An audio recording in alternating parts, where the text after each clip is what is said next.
precious gems, welcome back to my channel. Oh, let me turn off the music. Alright, welcome back to my channel, and as you've seen by the title, it's our favorite time of the year again, final season. See, my camera even don't want to focus in protest. I'm trying to be optimistic here, man. Focus. So yeah, it's officially final season. We just had Thanksgiving, had all the turkey, okay. You know, even my Zambian family has turkey here. I don't know what I was supposed to mean by that, but okay. So, final season. I have 5 tips, especially for my new internationals to America and my freshmen. 5 tips to surviving final season. So finals are here, and you know, you've looked at your grades and you're like, fam, it's not happening. Like, well, if you're one of those people, I'm sorry, I can't help you. I don't know what to do there. Usually if I have a grade like that, I just accept it. Call my parents in advance, tell them so that they're ready for it, you know. But like, here are 5 things to have a successful final season. Tip number 1. Get sleep.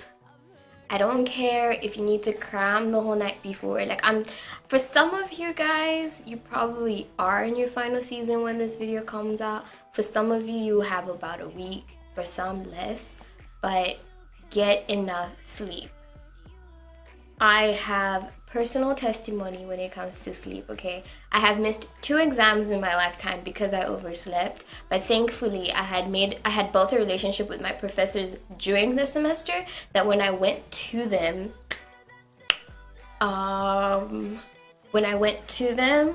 they were like, oh no, come to my office and you take your final, you know, like, it's no biggie. So, I mean, I missed 1 final and I missed 1 exam this semester. That's because I decided to cram the night before and I spent most of the night awake. Now, me and my circadian rhythm, once I pass the 3 a.m. threshold, I will sleep until 9. Not that I don't sleep until 9 any other day, but, you know, there are days where if I sleep at 11 or 12 or 1, I can easily hear my alarm at 6 a.m. or 7 a.m. and get ready to go. But once I pass that 3 a.m. threshold, I'm not going to hear anything at 7 or 6. I will automatically wake up at 9. So get enough rest, set a schedule. If you have to sleep a little bit later, like if you have to sleep at 1 o'clock, make sure you're sleeping at 1 o'clock consistently and you're waking up at the same time consistently. But yeah, rest is important. It helps with memory and, you know, just overall oomph, you know, enthusiasm. Tip number 2 is plan your studying in advance. Now, if you have 2 weeks, 3 weeks, or 1 week, that's fine. You have time. But if you plan it, you're more focused, because what tends to happen in the mind, if you're thinking about multiple things, the mind can't multitask. You can't think about 2 things at the same time.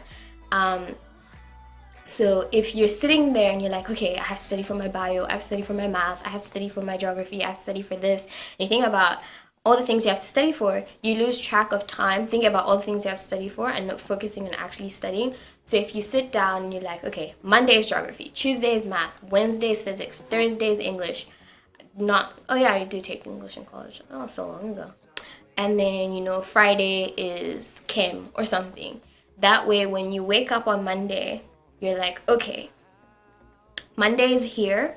All I'm doing today is math. If I have to do math for 2 hours, take a 30-minute break, do math again. That's all you're doing Monday. Or if you don't work like that, you can split your days in half. Morning math, evening chem, next day, same thing. That way you tackle, or in 3s. You just split your day up so that you have designated times to focus on certain things.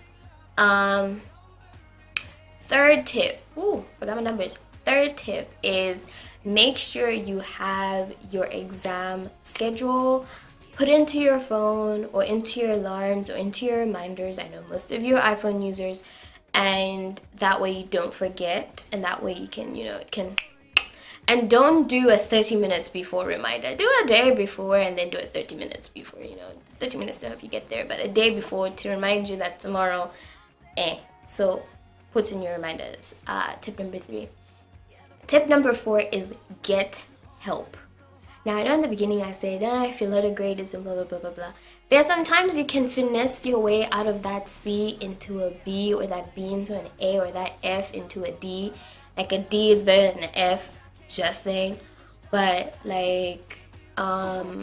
get help. If you must, go to your professor during their office hours, talk to them. I don't know about some of you who go to big schools, how that works. If you have tutors or grad assistants, TAs, if you have TAs, but seek help wherever you can. I know it's late in the game, last minute in the semester, but it still helps at the end of the day if you seek help. I know my campus specifically has a learning center where we have student teachers that you can go and ask questions. I know it would be a little overwhelming for them during finals week, but you can go to them and be like, hey, I'm stuck, I don't know what to do. So seek help. Even friends, I used to utilize a lot, still kind of do. Friends who've taken the classes I've taken or who've graduated, and I'm like, hey, this topic I don't get, do you have time, or like a previous paper or assignment that I can use to help me understand it. Those papers and assignments tend not to help because then you just end up copying whatever they did, but if they can explain to you what they did, that's usually helpful. If you have any questions in the biology region, you can feel free to email me or find me on Instagram. I can help you out with that. I'm offering free tutoring services. And then my last tip is, don't forget to breathe. Don't forget to have a nice cup of green tea as you study. Stress and anxiety are one of the leading causes of why people fail their finals, because they get so worked up in their heads and they're like, oh my gosh, if I don't study, if I don't get this right, I'm going to fail. And then they end up failing and they're like, oh yeah, because I'm stupid. No, it's not because you're stupid. It's just you put yourself in so much stress and under so much pressure that your brain gave up on you. It's happened to me countless times. That one final where I missed was, I don't want to expose myself because my parents watch my videos. Hi mom. Hi dad. But we've already spoken about it. So, don't make yourself anxious. Don't, if you're studying something and you're getting overwhelmed, just pause. Breaks in between studying are important. Don't try and sit for 6 hours straight cramming that chemistry equation. You won't remember what the plutonium atomic number is. You won't. So, just take breaks. Personally, what I do is I study for about an hour and 30 minutes. That's the range I've noticed that I can concentrate. And then I take a 30-minute rest. And there you go. 2 hours I've dedicated to math. After that 30-minute rest, I jump into another hour, 30 minutes on a different topic. I can't concentrate. Once I've paused from a topic, I can't go back to it. I have to do something else in between. So I do another topic for an hour, 30 minutes, rest for 30 minutes, bam, 4 hours. Usually after my second session, so let's just say I take an hour and 30 minutes break, because then I take a 4-hour break from academics. I either take a nap, eat, go work out. Once I'm done with that and I shower, I jump into an hour 30-minute session, take a 30-minute break, another 1 hour 30-minute session, take another 1 hour 30 minutes break. Usually by the time I'm getting to the last or the 4th session, it's usually nighttime, so I just have dinner, watch a movie and go to bed. De-stress, bam, boom, wazam. But yes, bonus tip for my internationals, if you're exchange students and your credits don't count, don't stress yourself too much. When if your credits don't count when you go back home, don't stress yourself too much. If you're an international student like me who came here for their program and this is your first time writing finals in the United States, it is okay, especially if this is your first semester, it is okay to not get it 100% right. You can always fix your GPA. You have time. You have time to do it.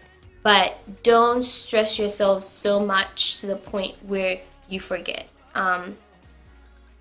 It's all right. Just breathe. You got this. If you manage to make it a full semester with all the crazy work they give you here, I'm pretty sure you manage finals. But yeah, if you guys need any help, any tips, or any other cues and pointers to what I do during finals week, just DM me, send me an email. I am very much active on my emails and my DMs because they're very dry. And then, I'll get back to you if you want. We can FaceTime. Just DM me and we'll see where it goes from there. If I lose myself, I lose it all. If I lose myself, I lose it all.